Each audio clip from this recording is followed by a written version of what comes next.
We have another question. Mr. Abid, he is returned from Dubai. ఆయన according to him ఆయన ఏం అడుగుతున్నారు అంటే what is the next golden zone in Hyderabad. So Abid గారు, మీరు దుబాయ్లో ఉండి మీరు హైదరాబాద్ మార్కెట్ని రీసెర్చ్ చేస్తున్నారు, మా ఛానల్ని ఫాలో చేస్తున్నారు అంటే we are really thankful and grateful.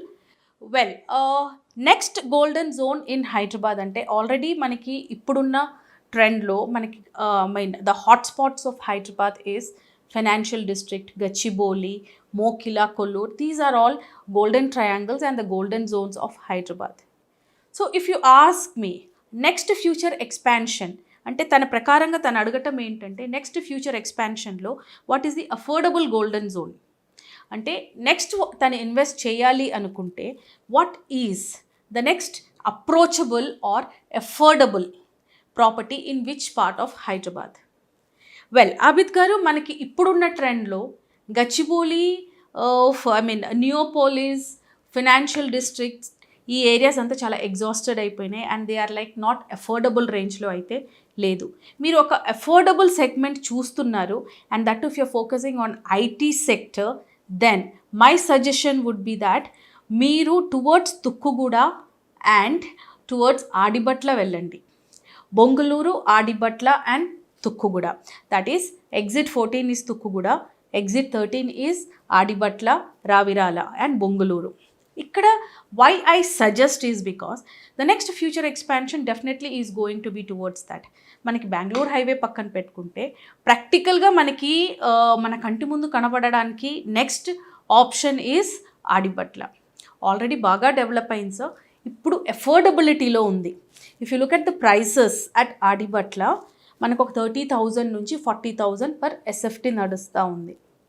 Already మనకు అక్కడ కలెక్టరేట్ వచ్చేసింది and at the same time Foxconn లాంటి so many other companies also coming there. We have got beautiful ventures there, కన్స్ట్రక్షన్కి కూడా అవైలబుల్ ఉంది.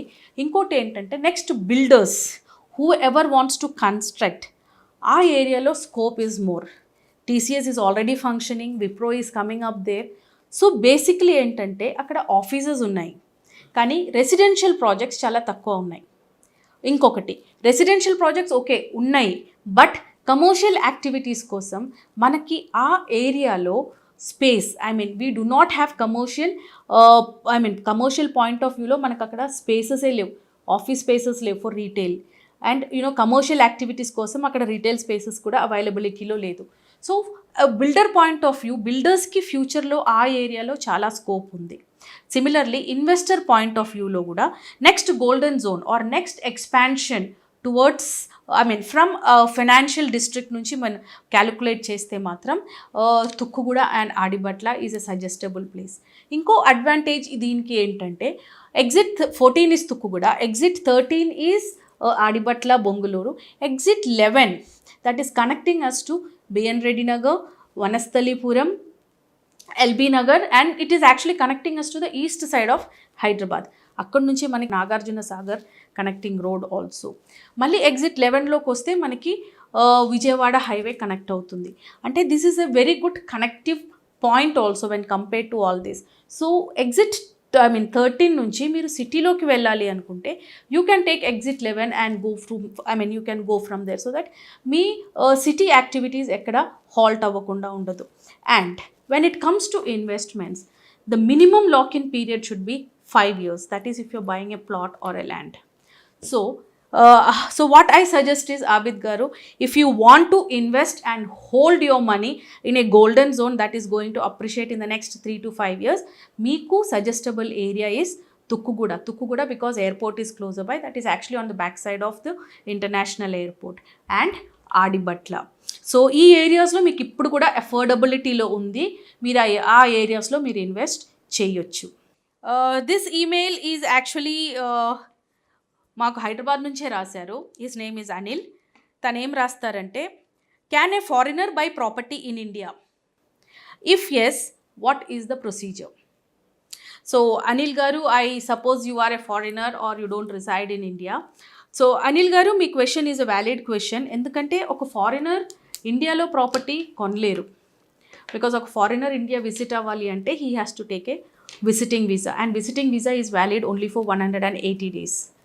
బేసిక్ రూల్ ప్రకారంగా మనకి if you have to purchase అంటే ఒక citizen, I mean if is an NRI or if ఈ somebody else, ఒక property మన పేరు మీద ఉండాలంటే minimum 183 days he should reside in India as per the norms. So 180 days valid visiting visa మీద ఒక ఫారినర్ ఇండియాకి వచ్చి ఒక ఇమ్మూవబుల్ అంటే ఒక స్థిరాస్తి కొనటం అనేది it is not possible. Okay, by any chance మనకి ఇన్హెరిటెన్స్లో ప్రాపర్టీ వచ్చింది అంటే ఫర్ ఎగ్జాంపుల్ నేను ఒక ఫారినర్ని, నాకు ఎవరో ఒక ప్రాపర్టీ గిఫ్ట్ డీడ్ చేశారో లేదంటే ఇన్హెరిటెన్స్లో అంటే ఆస్తి పంపకంలో నాకు ఒక ప్రాపర్టీ వచ్చింది అనుకోండి, and if that property is coming to me, then as per the rules నేను ఒక 183 days ఇండియాలో ఉండిపోవాలి. So that is the rule. As a foreigner, as an individual నేను విడిగా వచ్చి ఇండియాలో ఒక ఇమ్మూవబుల్ ప్రాపర్టీ కొనటం అనేది it is not possible. We have one more question. This question is written to us by Lakshmi. This is also from Hyderabad. తను ఏం రాస్తుంది అంటే, నేను ఒక ఇల్లు కొనుక్కోవాలనుకుంటున్నాను కానీ ప్రతి బిల్డర్ దగ్గర నాకు చాలా భయం వేస్తుంది. So how do we check the credibility of a builder? Well Lakshmi garu, ఇల్లు అనేది is any persons, I mean every ఇండివిజువల్కి అదొక చాలా పెద్ద challenging task. If you ask me, నేను ఒక ఇల్లు కొనాలి అనుకుంటే 2 months, 3 months, 5 months, 6 months ఒక ఏరియా గురించి, ఆ ప్రాపర్టీస్ గురించి రీసెర్చ్ చేసి ఇన్వెస్ట్ చేస్తాను. బికాస్ ఇల్లు అనేది మన లైఫ్లో ఒకటేసారి కొనుక్కుంటాం, and that to for a house where we stay in. So the research ఎలా ఉండాలి అంటే, మీరు ఫస్ట్ ఒక లొకాలిటీని సెలెక్ట్ చేసుకోవాలి. ఆ లొకాలిటీలో ఏమేమి యాక్సెసిబుల్ ఉన్నాయో చూసుకోవాలి. ఆ ఏరియా నుంచి మీ ఆఫీస్కి లేకపోతే మీ హస్బెండ్ ఆఫీస్కి ఎంత డిస్టెన్స్ ఉంది అనేది మీరు చూసుకోవాలి. ప్లస్ పిల్లలు ఉంటే స్కూల్స్, పెద్దవాళ్ళు ఉంటే హాస్పిటల్స్, అండ్ మీకు గ్రోసరీస్ కొనడానికి how far the shops are from your place, I mean from the locality. దాని తర్వాత you have to decide on the space. మీరు ఒక గేటెడ్ కమ్యూనిటీ కొంటారా, స్టాండ్ అలోన్ కొంటారా, అండ్ అదర్ థింగ్స్. సో ఇవన్నీ కొనేటప్పుడు మీరు అన్నట్టు the challenging factor here is the credibility of the builder. ఒక ఇల్లు కొనుక్కుంటున్నాం, మనకి చూపెట్టినట్టు ఆ ఇల్లు మనకి డెలివర్ అవుతుందో లేదో అనేది it always depends upon the credibility of a builder, and this is one of the most challenging factor in buying a house. So Lakshmi garu, if you have to check the credibility of a builder, first of all you have to check his license, then you have to check his track record. ఈ particular builder ఎక్కడెక్కడ apartments కట్టారు, లేదంటే high rise or villas or what ever it is, even if it is an open plot layout అయినా కూడా దీని ముందు ఎక్కడ layout వేసారు. Please visit, on going projects అయినా కంప్లీటెడ్ ప్రాజెక్ట్స్ అయినా వెళ్ళి పర్సనలీ విజిట్ చేయండి. విజిట్ చేసి అక్కడ ఆ బిల్డర్ దగ్గర దీనికి ముందు కొన్న కస్టమర్స్తో మాట్లాడండి. For example, I'm taking a property with XYZ builders.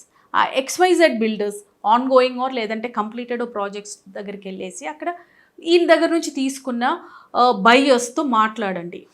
On time మీకు డెలివరీ అయ్యిందా, what is the quality of the construction, are you satisfied with the quality of construction. You have a 1-to-1 interaction with them and check the pattern. వాళ్ళు మనకి feedback ఇచ్చే ప్యాటర్న్ని కూడా check చేసుకోండి. Because you have to check the you have to check వాళ్ళు చెప్పేది నిజమా కాదా అనేది.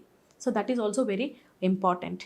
అండ్ ఎవ్రీ ఫీడ్బ్యాక్ని మీరు నోట్ చేసుకొని you have to mark every red flag that comes to you. Because ఏదైతే నెగిటివ్ ఉందో దాంట్లో నిజమైన అంటే స్మాల్ థింగ్స్ డెఫినెట్లీ ఒకర్ 2 months డిలే అవ్వటము, 3 months డిలే అవ్వటము, లేదంటే ఇమీడియట్గా ఒకసారి పొజిషన్కి వచ్చేసాక ప్రతిదీ 100% అక్యురేట్ ఉండాలంటే it is not possible.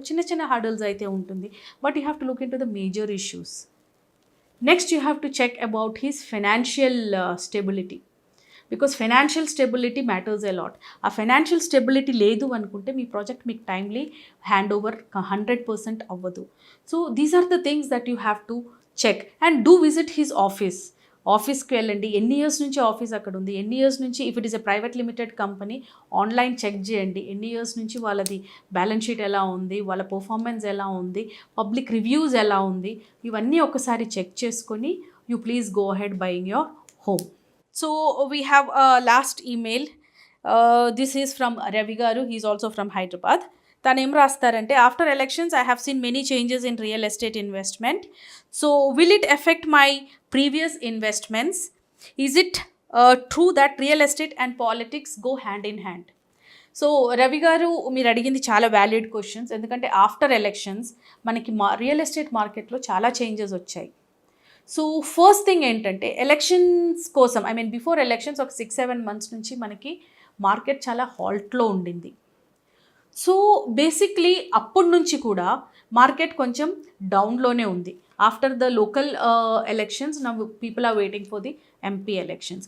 So మీరు అడిగినట్టు you have seen many real estate changes. అంటే ఇన్వెస్ట్మెంట్ ఆప్షన్స్లో రియల్ ఎస్టేట్లో చాలా చేంజెస్ ఉన్నాయి. అది కరెక్టేనండి, because the market is still and the market has halted. The reason is because there is a change in the politics. So definitely మీరు అడిగినట్టు is it true that real estate and politics go hand in hand అంటే that is perfect. I'll tell you the reason why. In our previous government we have seen that the government has brought so many people friendly policies. ఆ people friendly policies ఏమైంది అంటే it has attracted many investors from outside Hyderabad. అది foreign investors ఉండొచ్చు, లేదంటే pan India లెవెల్లో investors హైదరాబాద్కి వచ్చి invest చేయటం ఇట్ వాస్ సీన్. సో అలాంటప్పుడు ఏమవుతుందంటే మన సిటీలో, that is coming to Telangana or Hyderabad, మన సిటీలో మనకి ఇన్వెస్టర్స్ ఎక్కువ రావటం వల్ల the money coming in is huge. So what happens is social infrastructure అనేది గ్రో అవుతుంది. What is called the social infrastructure? ఈ సోషల్ ఇన్ఫ్రాస్ట్రక్చర్ అంటే మనకి ఆఫీస్ స్పేసెస్ కానీ, public utility areas, this what you call this private malls, theatres, the transportation, the roads, the flyovers, ఇవన్నీ మనకి hospitals, ఇవన్నీ మనకి సోషల్ ఇన్ఫ్రాస్ట్రక్చర్ అంటారు.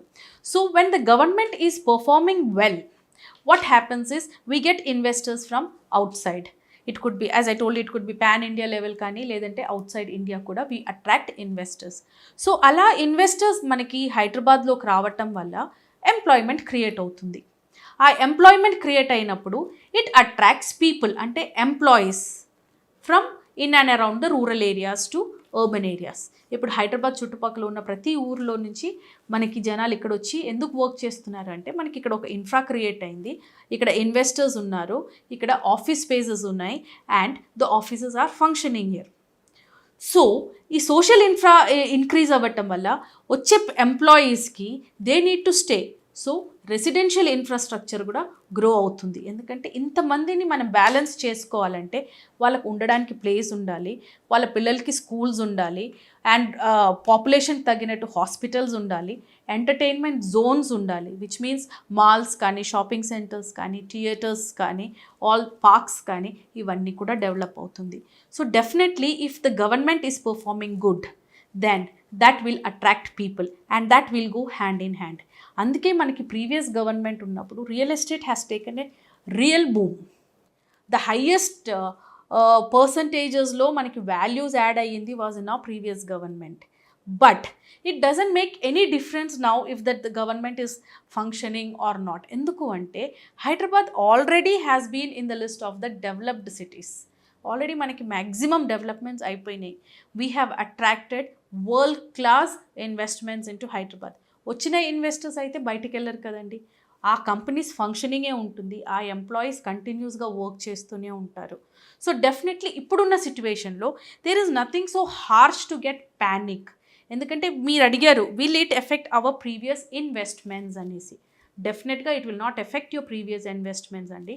ఫస్ట్ ఆఫ్ ఆల్ మనం ఈ ల్యాండ్స్లో ఇన్వెస్ట్ చేసినప్పుడు లాక్ ఇన్ పీరియడ్ కొంచెం ఎక్కువనే పెట్టుకోవాలి. అంటే 5 years ఉండొచ్చు, 10 years ఉండొచ్చు. సో మీరు ఆ ఒక స్పాన్ ఆఫ్ టైంలో డెఫినెట్లీ అక్కడ ఒక రిస్క్ అనే ఫ్యాక్టర్ని మీరు క్రాస్ చేసేస్తున్నారు. ఎందుకంటే ఏ ప్రాపర్టీ అయినా 3 years and above వదిలేస్తే that will get appreciated. So me previous investments definitely it will not go down, it might remain a bit stagnant for some time. అంతే తప్ప అది మీది లాస్లోకి వెళ్తుంది అనే ప్యానిక్ మాత్రం మీకు అవసరం లేదు. సో గైజ్, ఇవన్నీ మనకు వచ్చిన queries and emails. So I thought I will answer all these things. So this is all for today. See you all in my next video. Till then, signing off.